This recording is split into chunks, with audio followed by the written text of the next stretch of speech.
Are you looking to become a better real estate investor? Then hang on, because you're about to experience another episode of the world's most popular real estate podcast, the BiggerPockets Podcast. But before we get to this week's show, I wanted to invite you to become part of our community, BiggerPockets.com, the real estate investing social network. The membership is free, and you'll instantly gain access to networking opportunities, educational content, investor tools, and more. Sign up now and get a free copy of our book, The Ultimate Beginner's Guide to Real Estate Investing, read by hundreds of thousands of budding entrepreneurs. Just click this link right here or just head to BiggerPockets.com. With that, let's get to the show. This is the BiggerPockets Podcast, show 132. You know, people ask me all the time, like, how did you grow so fast? I'm like, well, we actually went really slow. You're listening to BiggerPockets Radio, simplifying real estate for investors large and small. If you're here looking to learn about real estate investing without all the hype, you're in the right place. Stay tuned and be sure to join the millions of others who have benefited from BiggerPockets.com, your home for real estate investing online. What's going on, everybody? This is Josh Dorkin, host of the BiggerPockets Podcast, here with my co-host, Mr. Brandon Turner. What's up, Brandon? What up, Josh? How you doing? How's your July?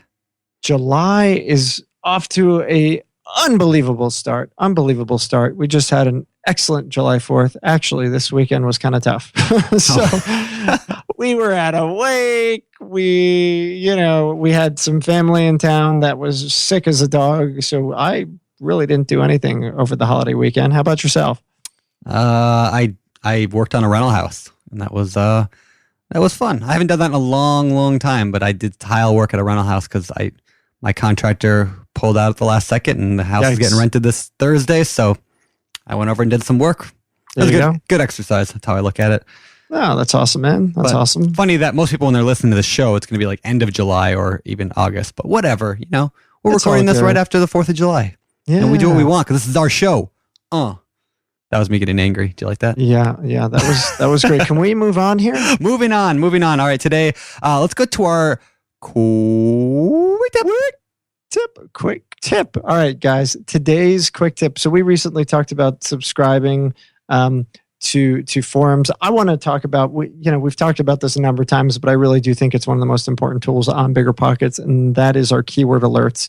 If you are not using our keyword alerts, you are drastically missing out on opportunity.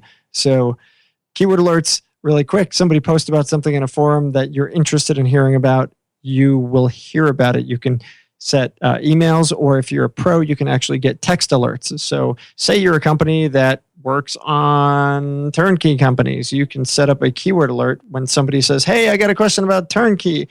And you can jump in, be the expert, get the text alert, respond quickly, and be the first person to answer.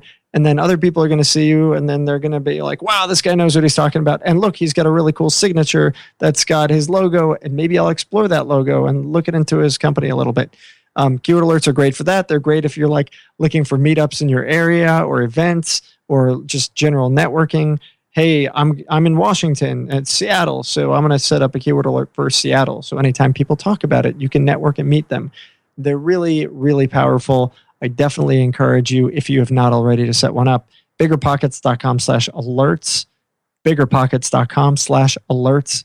Please, if you have not yet set up a keyword alert, you're seriously missing out and should set them up today. So that is today's not so quick tip. I think a wolf just walked by my window. That might have. I was going to go somewhere, and that would have been bad. No, I looked out my window, and there's a gigantic, looking wolf dog. I mean, I'm assuming it's somebody's dog, but I've never seen it before, and it looked just like a wolf, and it just walked right by my window. Outstanding. Yeah, there may have been a wolf in Podunk. That is what happens when you live in Podunk. Charlie, Charlie, get inside. Charlie. No, Charlie's on the floor sleeping. Charlie is like a little girly-looking rat dog. He is a beautiful-looking Yorkshire Terrier, handsome devil. Yorkshire Terrier. Oh, he's so fancy. He is a fancy dog. And he is my fancy dog. He had a rough weekend with the fireworks. He's one of those dogs that does not. Too. Yeah, I get it all. No, yeah, it's rough. That's like the worst holiday for dogs. Yeah, absolute panic attack. Yeah. He was shaking. He slept under the covers, in my arms all night, shaking. He was terrified. Yeah, ours stands on my face in the then does things in bed that I'm not happy about. You wake up a different guy. All right, cool. Yep, Moving on. yep. Well, let's get to this thing. Today's guest is Brie Schmidt, and Brie was our guest in a previous podcast. What Number show was 78. Show 78. So Brie was a guest in show 78. And she has come a long way since then. In fact, back when we spoke to her, we were very excited about how she had just quit her job. Well, since then, things have really, really stepped up, and she has acquired dozens and dozens and dozens of units in the past year. It's phenomenal. It's something to really learn from. So we were excited to bring her back. And with that, why don't we bring her on? All right, Brie, look at that. It's great to have you back. Yeah, thank you for having me back. Cool. Excited. What have you been up to? Well, let's go back. People don't know who you are, maybe, because your last show had 66,000 listens. I checked that out this morning. Yeah, 66,000. So for the show number was that, Brandon? By the way, number 78. 78 show BiggerPockets.com/show78. If people want to watch or listen to that, they can go there. And so why don't we talk about a little bit about who you are before we get into what you've been doing the last year? Because the last show was definitely one of our more popular ones. And people seem to really like that. So kind of give us a quick summary of who you are, where you come from, what you do, and we'll go on from there. Of course. So when we recorded the podcast last year, I had literally 3 days had just quit my job to do real estate full time. So when the podcast aired, it aired the day after we closed on our first set of properties in Milwaukee. So before the podcast was set up, I had owned 3 buildings in Chicago. And then we ventured out and expanded our business into the Milwaukee market. So when we recorded the podcast, we were just kind of feeling out what was going on there. And then, we've grown that portfolio pretty nicely this year. Can you really quickly, in 2 minutes or less, tell us kind of the prior to that, how'd you quit your job? How'd you get your portfolio started? Give us kind of 2 minutes of how'd you get to that point? Yeah. And it's, the first phase of our growth is completely different than the second phase of our growth because we went pretty slow. We bought a property, FHA financing, we house hacked a triplex. Year and a half later, bought another triplex. Then we bought our house, which was a single family. We rehabbed it and then cashed out the equity from that to grow the portfolio. So we only bought 3 properties in 3 years. And then we've bought 18 properties in the past year. Wow. So it's a very drastic difference. People ask me all the time, how did you grow so fast? I'm like, well, we actually went really slow and built a foundation, learned how to landlord, how we want a business run. And then it wasn't until we were comfortable with our abilities that we actually moved forward very quickly. So I want to talk about that for a minute. The idea of you started out, you got a couple properties. A lot of our listeners are in those shoes. Just looking at a list today I ask a survey question when I do the webinar every week, and I ask people how many rental properties or properties do you currently have? And I was looking at that list today, and a ton, there's 7,000 responses on this total list now, and a ton of them, I would say the majority of them have 2 or 1 or 2 rental properties of already besides their own house. So there are a lot of people are in your shoes that you were a year ago, where they're just getting they've got a little traction, but they're struggling with that next step, that quitting the job, the going full time, the retire. How do you scale? How did that happen? I guess anything you can shed on that? It kind of happened organically. It was there was a couple of different things that went into it. When we were looking to originally do Milwaukee, we started going up there, I think January of 2014. We didn't close until July. And so we were up there every other weekend, working full-time jobs. And it got to the point where I was missing out on deals because I was working and couldn't get up there often enough to buy them. So that was the catalyst for me leaving, was now real estate, my job is getting in the way of my real estate, is what it came down to. Secondly, we found a in-house property manager that was looking to grow with us. So that has been a huge part of doing what we did. And the third part was we went into commercial financing, and we had a great relationship with the bank. We still have a great relationship with the bank.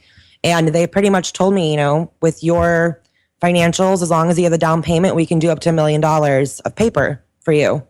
And so we're okay, total we'll take or it. per property? Total. Okay. Without really much questions asked. Sure.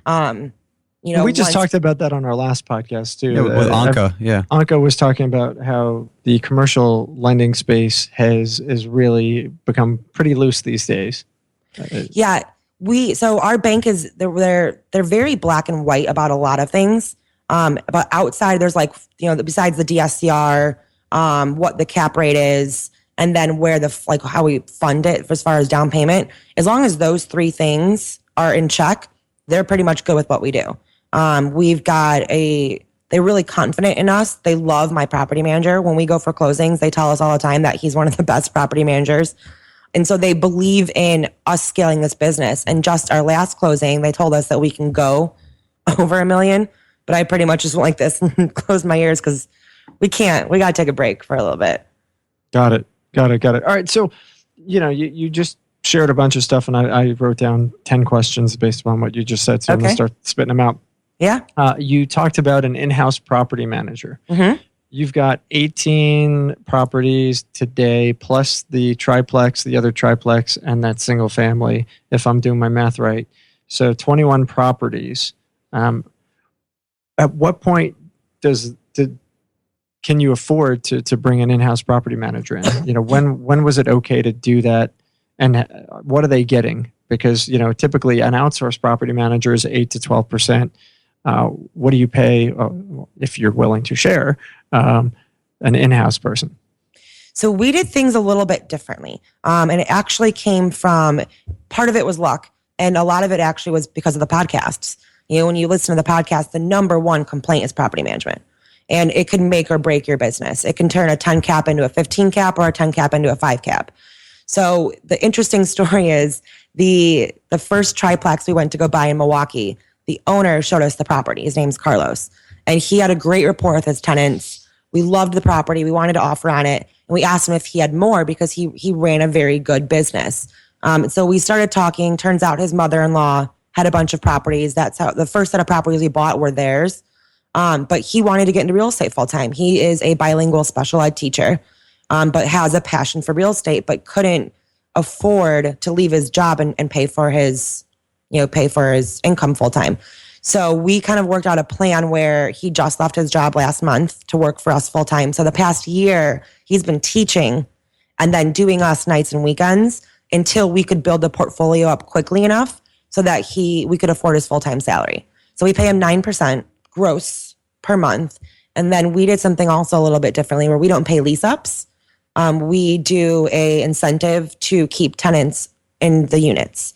So we took what we would probably spend on lease ups and divided that out by how many units we have. Because we've got 51 units up there. 48 are in service. So he runs those 48 units. So he's bonused quarterly if a tenant doesn't leave. He's also bonused if a tenant moved out on the 30th and a new tenant's moving in the 1st and we don't lose vacancy, he's bonused for that too. That's smart. That's smart. Seems pretty smart. Yeah, for sure. Because there's always been that weird thing with property managers is that they're incentivized to make you less money. It's the weirdest relationship in the world. The more turnover you have and the more repairs you have, the more everything you have, the more problems, the more money they make. And it's always been weird. So I think that's kind of cool to be able to set up your own in-house kind of property management, incentivizing them to stay. And we got really, really lucky where his wife owns property, his brother-in-law owns property, their mother owns property, their best friend owns 80 units in the area, and we all pretty much invest in one zip code. So the family's been investing for 50 years. All of their workers work for us too. So we are also, between the 4 investors, are able to afford a full-time staff. So that makes it a lot easier too. Sure. Yeah, that's great. Yeah, that's I love great. That. What incentives are you guys offering to tenants? You talked about it, offering incentives to keep tenants around. What do those include? Well, we offer incentives to the property manager to keep tenants happy.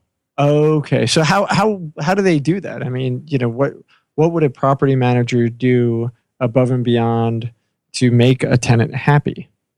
So an example would be, we just had tenants that we just raised rent on for a building that we bought in December.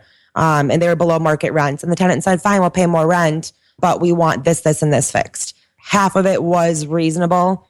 Half of it would have been above and beyond, but we still went and did it. We want to keep that tenant happy. We both had the same philosophy of, it might cost us a little bit more to do the repair or to put in new flooring, even though the carpet's probably fine, or to bring in new countertops, even though the countertops are probably okay. If the tenant's paying and the tenant will stay longer, we're willing to take on that expense to make them happy. Makes sense. So 51 total units is what it sounds like you're at amongst the 21 properties? 59 total, 51 in Milwaukee. 59 total. But we only have 48 in service. Got it. And how many, the last time we talked to you a year ago, do you remember how many units you had then total? It was... When we recorded the podcast, we had 8. So that's crazy. I mean, like I know. That's 50 units, over 50 units in 1 year. Mm-hmm. I mean, how do you, there's a title for the show, right? Like how to grow 50 units in 1 year. I mean, how do you do that? I mean, first of all, like, how are you still sane? Like, that drives most people crazy, right? Like that's a lot of work to acquire that much in 1 year. It's a ton of work. And it's been really stressful again, because my property manager is a teacher. Yeah. So he's busy Mondays through Fridays till about 4:00 in the afternoon, and then does this after work. And of those 51 units, 40 of them we've acquired in the past 6 months. So it's been actually 40 of them we acquired in about a 4-month time period. Our bank account is insane. There's just money in a good way. What does that mean? In and out. Okay, sure. both. So we try to keep tenants, and we send them always a letter that we're not going to raise rent. We're not going to change their lease. We want to keep them. But every time we buy, at least one tenant moves out in the middle of the night. And then you've got some turnover for the first couple months. And a lot of the units, if they're not up to our standards, then we go in and rehab it. Even though we might not get a huge increase in rent, it's more that we look to attract a specific type of tenant, and we don't want to rent out slummy units and get tenants that would like slummy units. Yeah. So it's been a lot. I've been up to Milwaukee. I said depends on the month. I'm usually up there probably 1 day a week. I probably spend 2 nights a month up there, trying to help out as much as I can, and get things done. So we tag team property management. I should also, I do all the accounting. I do all the advertising for the units. I do anything that involves sitting down in front of a desk. Because to me, his job is more important, renting out the units, taking care of the repairs, being in the field. So we kind of tag team things for now until he said he just went full-time 3 weeks ago for us. And what kind of tenants are you looking for? We want tenants that, are going to take care of the units. So if you rent out a unit with, holes in the carpeting or dirty floors or, messed up countertops, then you are only going to attract a kind of tenant who is willing to live in those conditions. So if we fix up the units, and we can charge even a little bit more rent, it's not even about the money. That if they live in a nice place, then they want to usually keep it nice. Yeah. I've shared the story, I think, here on the podcast before, but I'll rehash it here. One of the biggest mistakes I've made in the last couple of years is I bought this property back, a year and a half ago, 2 years ago now. And it was this gigantic, huge, purple, ugly house. It was just nasty looking. And, it's the one that Ben Leibovich wrote an article about Waldo, right? Because it's it stands out kind of weird. Anyway, so it was this gigantic house, but it was beautiful inside, but the outside was just horrific, right? So look, another friend of mine calls it the Munster house just because it looks like an old scary. So we looked at that. We bought it, I think it was December, so of like a year and a half ago, December. And in Washington State where I live, you can't paint a house in the winter. It rains every single solitary day. So we said, well, let's just get it rented out as is, and we'll deal with the painting in the summer. I had 2 evictions out of the 3 units in that triplex. 2 of them ended up with evictions costing me. I probably spent $10,000 in eviction costs and in damages and everything else because the tenant that was attracted to a gigantic, nasty looking purple building is the same kind of tenant that, I was giving them a good deal and everything, but like you said, it's not about the money. It's about the kind of tenant you attract. I would have been better off having that unit sit vacant or tarping the entire house and painting it. Spend an extra $5,000 on plastic and tarped it and painted it. But yeah, mistake. You bring up the level of your property to attract the kind of level tenant you want. And if you don't do that, you're going to end up with evictions like I did. Yeah, we actually just had our first eviction. How'd that go? It went okay. She didn't pay rent and it was pretty cut and dry. It just took us a while. That was the other, since we've bought so many properties so quickly, and we're stressed out to the max, we've definitely dropped a lot of balls along the way versus if we would have done things more at a steady pace. So it took us a lot longer to get her out. because we took too long to file, and we weren't really on the ball on a lot of things. But yeah, it was pretty easy. I think we lost 6 weeks of rent. So it wasn't anything, super detrimental to us. How was the damage? Did they damage a lot or was it? No, nothing. Okay, that's good. That's good. And it sounds like you did it yourself. You didn't hire an attorney to take care of it, right? Did. Okay. We did hire an attorney. They were just really slow. Okay. And I think that's an important thing. I mean, the attorney, even when you hire an attorney, I always hire an attorney, but I've had my attorney get somebody out one time in 3 weeks, or it was like 2.5 weeks they were out. And another time it was 2 months, like the big Munster house. It was 2 months long. And I think, I don't know. I think a lot of it just has to do with how quick your attorney wants to be, Exactly. And that was our first time. And we're not required to do an attorney. You can go file yourself. But again, I live 2 hours away. Yep. My property manager works at the time until 3:30 in the afternoon. So you have to rush over to court and then take a day off of school to be there. Yeah. Or I would need to drive 4 hours round trip to be there. So it's easier just to hire an attorney. So I just used Google and, looked up one real quick, and we could have done things a lot easier if we had known or asked for referrals, because they really were just slow. There's a new website that just came out online. It's called BiggerPockets.com. You actually meet people in the market and ask them who their attorney is. Wow, I wish I learned about that. I know.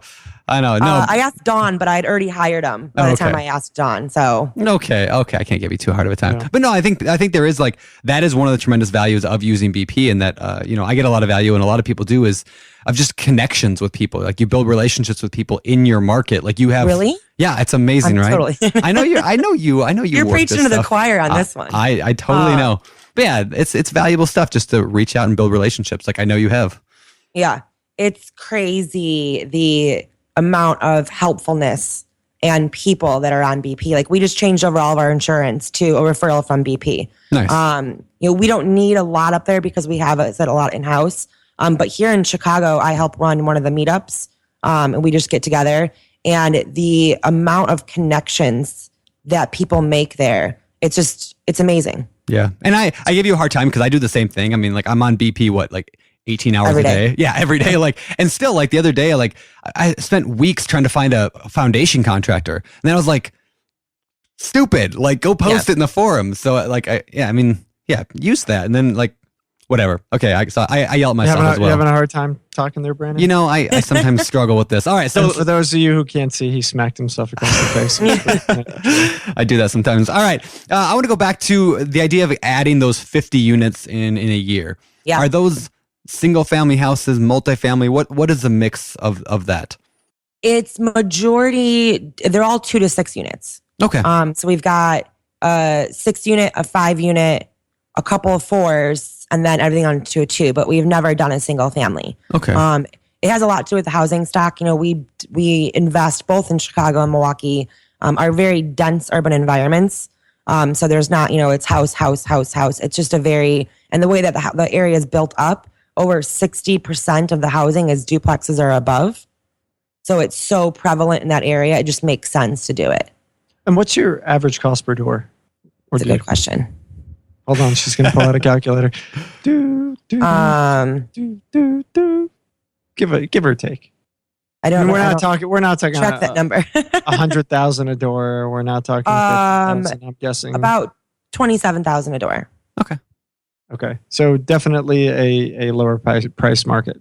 Yes. And you're looking at, in terms of tenant classes, at C, D, A, B. I would say it's a B minus. The area isn't there's not a lot of crime, but it's definitely working class, but it's not violent. I don't feel unsafe walking around at night. That's one of actually our rules. Until I got to learn the market myself, I relied a ton on my property manager to help me out. And his wife does HVAC stuff. So she will do service calls in our unit sometimes.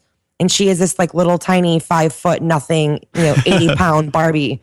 And if he won't let her go there by herself at night, then we won't buy there. So that's always kind of been our criteria, huh? Yeah.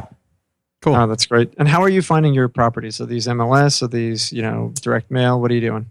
A couple of different ways. We, the first property we bought was MLS. The other 4 were off market, came through the seller.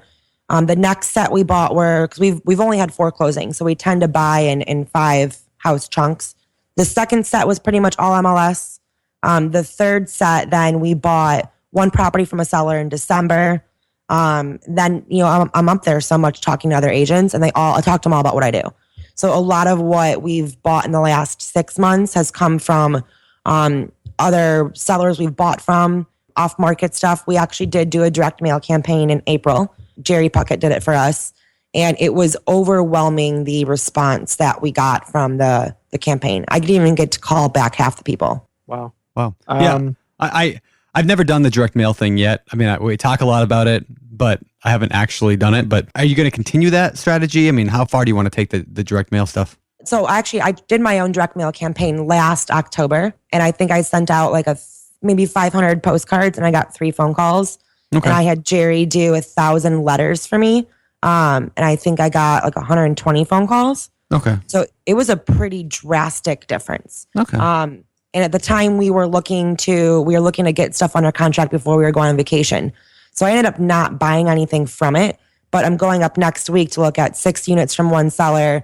And so I've got a couple of portfolio deals in the works through that direct mail campaign from a few months ago. Very cool. I was very impressed. Cool. Yeah, I love it. I love the fact awesome. You're like, you're not just relying on one method. You're not just saying, there's nothing on the MLS. I can't find anything. I'm going to watch some friends. Like you're actually working. It's crazy. Like I just had a guy email me the other day. I bought 3 properties from him over the past 6 months, and he's got 8 more he wants me to come look at. So that happens a lot. Or like I'll be at restaurants and I heard someone talking about selling a duplex. So I just went over, interrupted their conversation, told them what That's I awesome. Do. And so they've got a few that I might be looking at too when I go back up there. So that's how, you had said, you're finding MLS off market and sometimes they just come from the seller. So when you say they just come from the seller, that's what it is. It's literally just talking to people who have properties who, you say, I'm an investor. I'm always looking for new properties and it just kind of comes, huh? I'm pretty annoying about it. Like I make it a point, when we do closings, we usually have 5 different sellers. I make sure all of them know I'm always looking to buy. I make sure all of their title agents know. And I make sure all of their agents know. And I give them my card every single time. Got it. So you just talked about having multiple people at a closing and you earlier were talking about various sets. I've never heard of somebody doing this. I know. So I want to dig in. Are you saying you hypothetically find like 3 or 4 deals, right?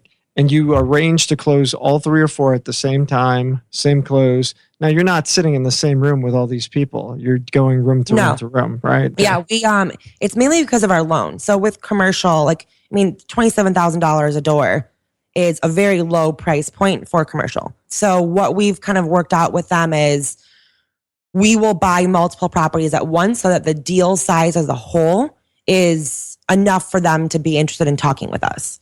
From there, then that's why we coordinate it the way that we do. It's definitely challenging. I usually wait till I find 1 or 2 anchor properties, set the contract to close 6 weeks out. And that gives me about 3 weeks to find any filler houses that come up in the meantime. And then, we coordinate one closing. Wow. Got it. And so that's fascinating. Yeah, it is. Yeah, I never heard that. So is it, what are you doing? Are you doing a half hour increments, 2 hour increments? We'll schedule 1 at 1, 1 at 3, 1 at 5. No, we usually do every half hour. No kidding. Yeah. So I'm usually, usually if the seller is pre-sign, then we'll just do those ones because that happens a lot too. So I'll maybe be there for an hour, hour and a half tops. Presumably you're reading the contracts before Of course. Yeah. I write the contracts. I'm a broker. So I have my own brokerage company in both states. So I represent myself and write my own contracts. Got it. So I'm also very involved I review title, as anything an agent would do for you, I do for myself already. So there's really not much surprises. Got it. Okay, cool. And what about the conditions? Are these properties needing repair when you buy them? It sounds like that's the case. Am I missing out? It depends. We try to buy as rehabbed as possible, but that's not always available to us. Especially when we're buying 5 houses at once. We're usually picking up at least 10 to 15 units at a time, and that's a huge undertaking to take over. So I'll usually try to do at least 3 buildings rent ready, easy performance. I'll take on one or two buildings that need some work, or I'll do 4 really good buildings and 1 building that's going to need a lot of work. So that way our stress level and our to-do list doesn't get out of control. But it just depends. We do the thing with Milwaukee, which is amazing. That's sarcasm. Is that the city comes out when you transfer title, the city comes out and does a code inspection. The buyer is responsible for fixing everything on the code inspection. So sometimes it's a couple, paint a porch, do a screen. We've had to re-roof houses. We've had to regrade entire properties. We've had to tuck point. So that and a lot of times it depends on who your inspector is. So there's a sheet of what, is code violations, but depending on how strict your inspector is, depends on which ones you get hit with. Oh, wow. Man, and a bad inspector could screw you, because I've dealt with some guys that just had it out, and once that happens, it can be a real nightmare, can it? Yeah, it can. I try to be as sweet and nice as possible when I'm talking with the inspectors. I'm just a blonde girl, doing this on my own. I try to play that angle. But so I'll give you an example. We bought this house in December. It's an interesting property. It's 3 single family houses on 1 lot. And then 2 of them have basement units. So it's a 5-unit property. We bought it for $55,000. Yeah. You bought 5 units for $55,000. It rented for, at the time it was renting this for. This is Milwaukee, right? Not Detroit? Yeah. Okay. This is our worst property we've bought. For sure. It's our worst property we bought. And it was renting for $1,600 a month. So we actually, both the basement units were not in conditions that we were comfortable renting out with. So we actually vacated those units. Those are 2 of the units that are not in service currently. At some point when we've got more time, we'll probably go in and fix them up. But there was a 5-bedroom front house that was a total disaster. Like, we had to get rid of the tenants. We had to repaint all ceilings, put in all new windows, new flooring throughout. It had like 5 different kinds of flooring. The bathroom was just disgusting. We had to do new kitchen. So we've put in, that's the house that also got 63 code violations, I think. Wow. Yeah. So, but like each window, if it needs a new screen, that's a violation for each window. So when you've got 3 houses. So yeah, that house in particular, we've already put in about 30,000. And we've got another probably 15 to go to get it up, but then it will rent for $2,100 a month. Cool. So it sounds like you've got about 10 units out of service. Is that right? 3. Oh, 3 total. Yeah. Oh, okay. I feel like I thought I heard you said 10. Some across the portfolio. We've got 59 units total, 8 in Chicago, because ours is a 2-unit. Our single family house is a 2-unit. And then we've got 48 in service in Milwaukee. So those 2 basement units. We've also bought a 4-unit property that had one of the units to the studs. So we have to run plumbing, electrical, and do that unit. We're just probably going to wait till next year and get everything stabilized before we kind of mess with that. So when you buy, I'm assuming you're doing the math on these properties. Yeah. Okay. So what are you accounting for generally then for, out of service means vacant, obviously. Out of service means not rented. It means no income coming in. How do you account for that when you're doing your math up front? Well, those 3 units in particular, I knew that we weren't going to use in service. So I did the numbers without including that rent. Okay. So I just pretend like they weren't even units that were rented out at the time. And everything, if you're making money above and beyond that, and you can add that, it's just bonus. Exactly. So yeah, that's why the 4-unit we bought, the numbers on it when I ran my calculations were on it being a 3-unit. Okay. So that way, if it takes us 10 years to make that a unit, then we're not losing money. It was still a good buy. Yeah. I love that. So I want to shift gears a little bit and talk a little bit more again on the kind of the theme of this episode, which is on that you buying 50 units in a year. Yeah. To me, that would appear that you were very driven towards that. I mean, like that's not willy-nilly buying like, oh, I think I'll pick up a rental property. I mean, that is very did you have aggressive. It's very aggressive. Good word. Yeah. Yeah. Did you have that goal? Like, here's what I'm going to do this year. I'm going to dominate this. Or how did you get into that zone of just go, buy? So we closed in the first set in July, and then really tested things out with our property manager. We wanted to make sure that he was capable of scaling with us and that the processes that we put in place were going to be scalable. So we worked from July till about November on systems, processes, getting things ready to go. And then once we were confident that he could handle a large scale operation, that's when we kind of went into buy mode. So the mindset of it really was, there was a couple of reasons. Like I said, he was going to quit his job for us. So we had till summer to get to a point where we could pay him a full-time salary. My husband wanted to join me in the business, so we're working on getting him into this as well. So the faster that we grew, the faster we had money coming in, the faster he could retire as well. So you talk about systems and processes. Yeah. What does that mean? I mean, I don't know what that means. I've got, 2 properties. I've never done this before. I know very little. And you're telling me I develop these systems. I mean, that sounds like some fancy corporate speak. What can you break that down for like a average guy who doesn't fully understand? Because you do need that in order to scale. You can't just, haphazardly run your business if you're going to scale. So what does that look like? Of course. So there were a couple of issues that we identified pretty early on, which that a lot of the tenants pay cash. And, when we had a couple of units, my landlord or my property manager driving around picking up cash every month, is what it is. But once you get above 48 units, that's his full-time job, would be picking up rent. So one of the things that we did was we implemented a couple of different payment options. One of them was actually Pay Near Me, which was the sponsor on my first podcast. And I love them. It's been a huge help to our business. I remember emailing Brandon like 6 months ago and asking him about it because I know that you use it too. Yep. So that's taken off a lot of the responsibility. We also set up a PO box. Tenants can send rent checks in instead of picking up cash, or they can deposit into our account. So we've taken off a lot of the responsibility, because before it was my property manager's responsibility to coordinate a time to pick up cash. And now we've put the responsibility on the tenant. So now that we know, like on the 5th of the month, I always look at our bank account and our Pay Near Me account. I add up who's paid. On the 6th in the morning, he goes to the post office box, see who's sent in rent checks. And then whoever hasn't sent anything in yet gets a 5-day. And then we also know on the 10th, we always check again. And whoever doesn't pay still gets an eviction notice. So we've implemented those sort of processes. The other part too is that with 48 units, we're always going to have vacancy every month. We're always going to have turnover happening. So in Milwaukee, you can get into a unit within 12 hours notice. So we try to rent out the units while they're still occupied. So we do show units while they're occupied. And my property manager always gets a checklist of what needs to be done.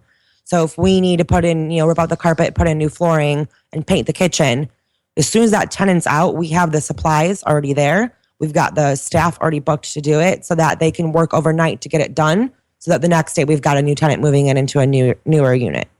Wow. Well, that's pretty impressive. So, I mean, it sounds like, are you typically having your units rented before the tenant is gone? Yes.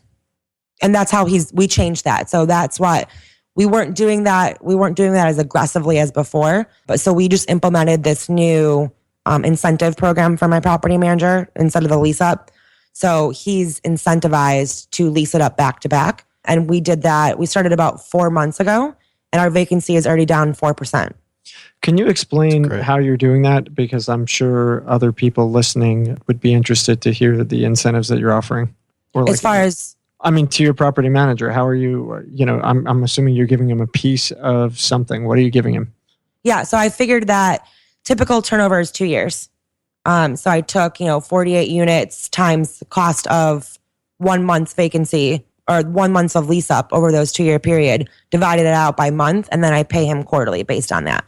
So it's essentially what he would get hypothetically if every tenant left after 2 years and I paid him a lease up fee. But this way he gets it quarterly, and it promotes a different objective. Smart. Got it. Very cool. Makes sense. Right on. Cool. All right. Well, why don't we slowly start to get out of here and shift gears over to the fire round? It's time for the fire round.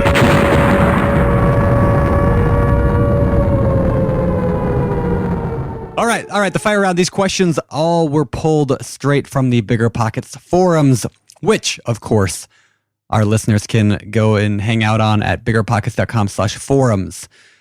So, question number 1. How long do you think somebody should stay with a broker before deciding to switch if things aren't going right?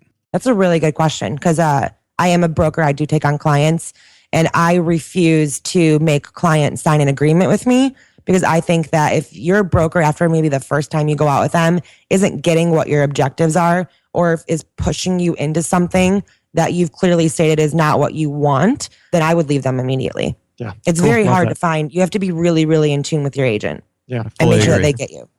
Fully agree. Agree. Now, the challenge is a lot of agents will say, well, I won't work with you unless you sign 6 months with me or 9 months. And so you got to decide at that point what you're going to do, right?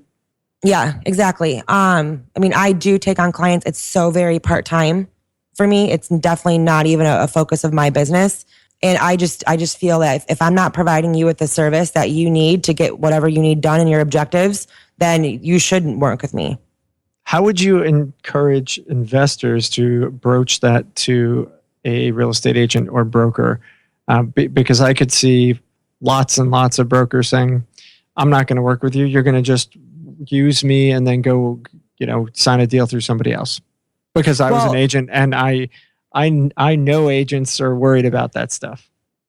I think, I work only with investors. I don't do retail. I don't do residential stuff. So I think it's also a bit different. The relationship and the incentive that with investors, you're typically buying multiple properties over a short period of time. You're not just, selling them their first house and done with it. So if you create that core relationship with them and they know that there's long-term business in it for them, then they should be willing to work above and beyond to help you out. Sure. Theoretically. Yes. Right on. All right. We all know it doesn't always work out that way. No, it does not. All right. Next question. What are some key things that you would say is attractive in multifamily and, over single family apartments, rentals? I would say that it has to do probably with the numbers. At least in the areas that I invest, the cost of multifamily is generally the same, if not a little bit less than a single family house, and you get twice the rent. There's also more expenses though, because you can't sub-meter the water out.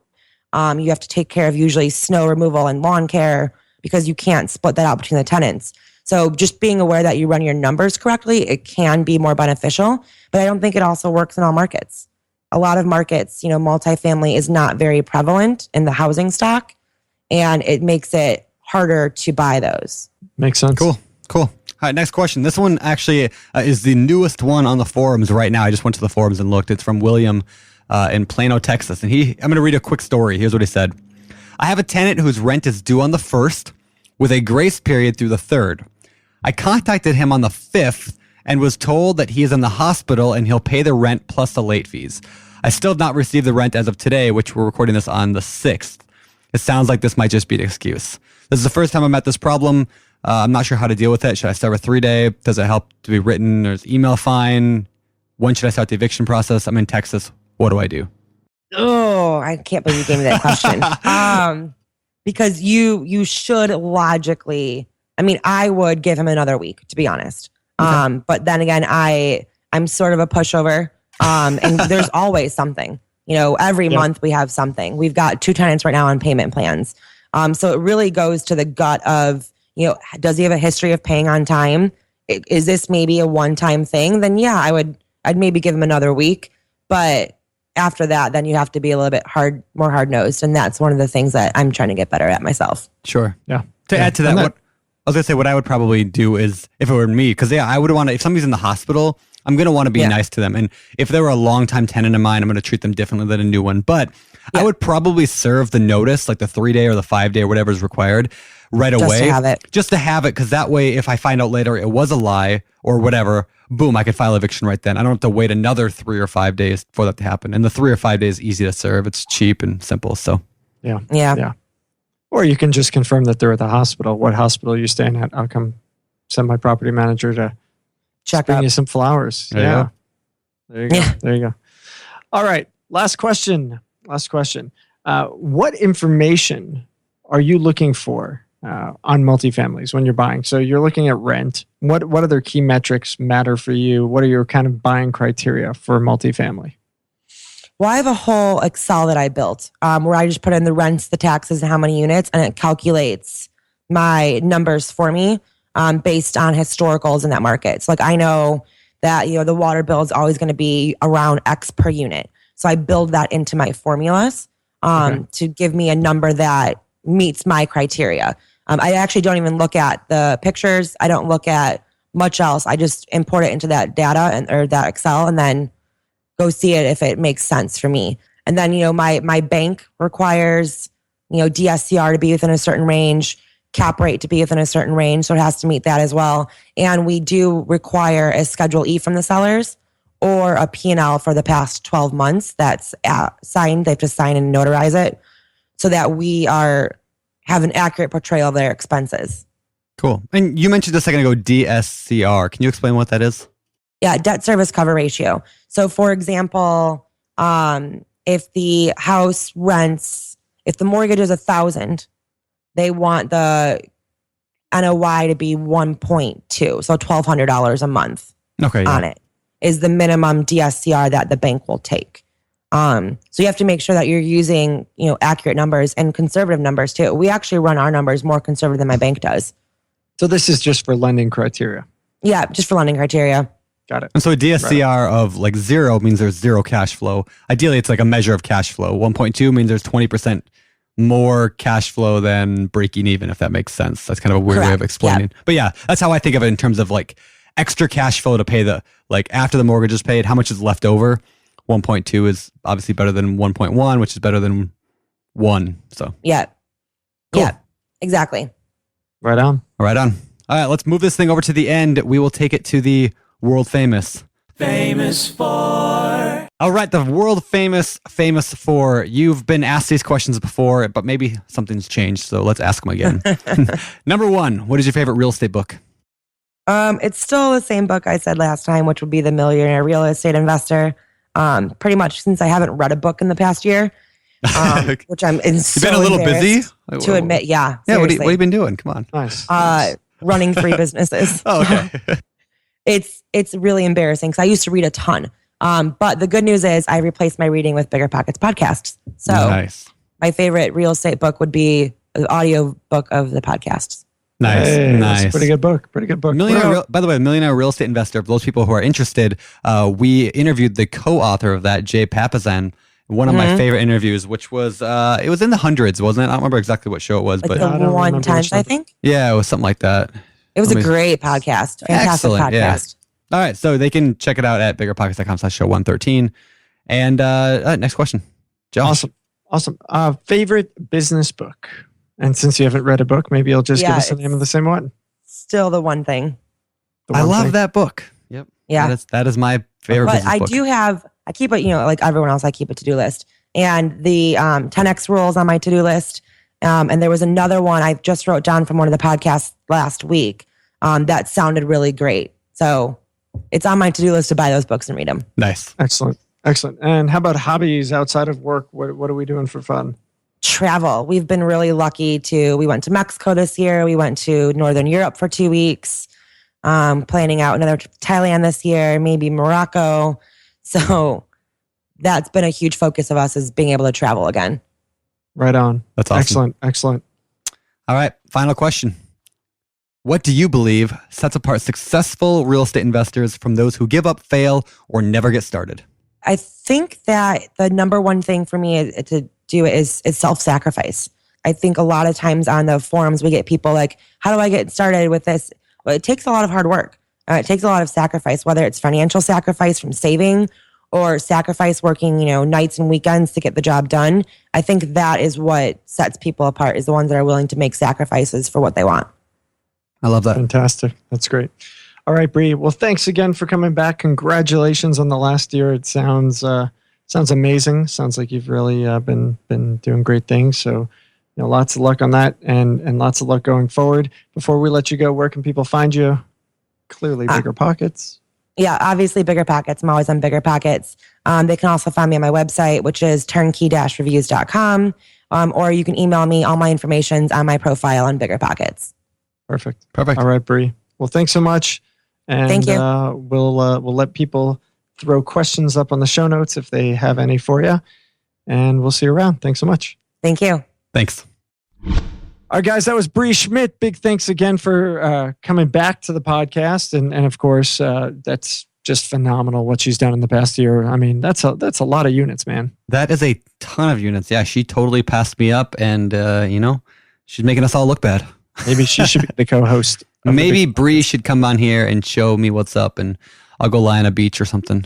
Sounds good to me. Sounds wonderful. Actually, I'll take that one up. All right. Well, while we both go on a beach, we'll just let Brie and Ben. Oh God. Yeah. All right, guys.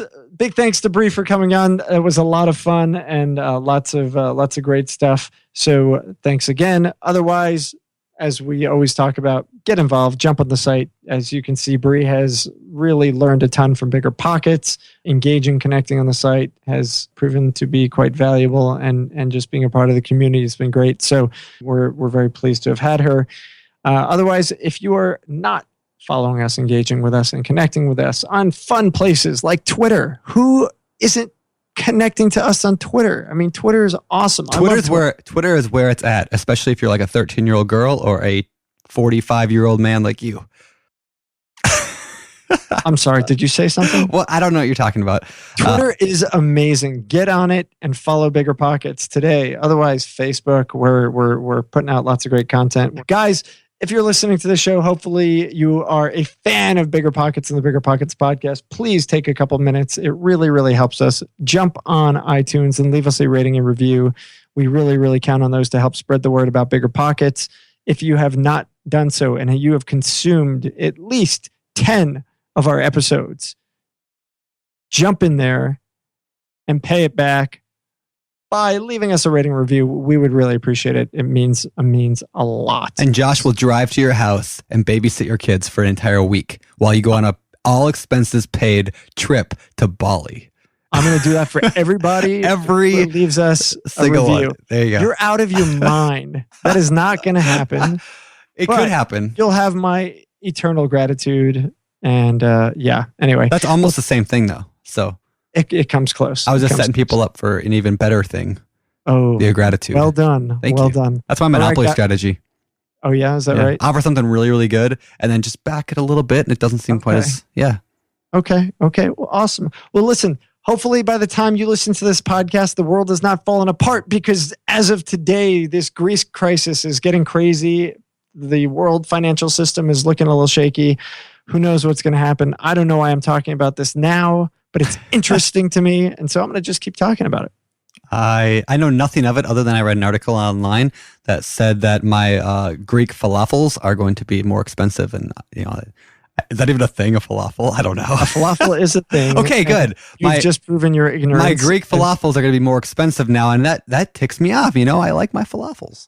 This is Josh Dorkin signing off. You're listening to BiggerPockets Radio, simplifying real estate for investors large and small. If you're here looking to learn about real estate investing without all the hype, you're in the right place. Be sure to join the millions of others who have benefited from BiggerPockets.com, your home for real estate investing online. It's a good ending.